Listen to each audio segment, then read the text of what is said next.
চলো তোমাদের সাথে শেয়ার করি তিতিন যেদিনকে বাড়ি এসেছিল ওর মুখ দেখে আমি ওকে কি উপহার দিয়েছি। তো আগের দিন চলে গিয়েছিলাম ক্যারেট লেনে। আমি প্রথম থেকেই ভেবেছিলাম যে মুখ দেখে তিতিনকে আমি সোনার ব্যাঙ্গেলস দেবো। তো ক্যারেট লেনে যেহেতু জোড়াই ছিল না, তারপর একটা সোনার দোকানে যাই, সেখানে গিয়ে ওনারা আমাকে এই সোনার বাটি আর চামচ দেখায়, যেটার দাম ওই 8 লাখ টাকা মতো, কিন্তু ভীষণ সুন্দর দেখতে।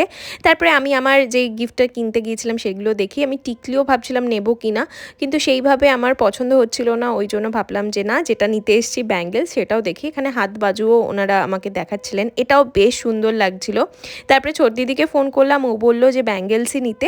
আর আমার ইচ্ছা ছিল যে আমি ওই দুধবালা বা কভারওয়ালা না নিয়ে একেবারে সলিড বালা নেব, যাতে অনেক দিন টেকসই হয় এবং এটা কাজেও লাগবে পরে।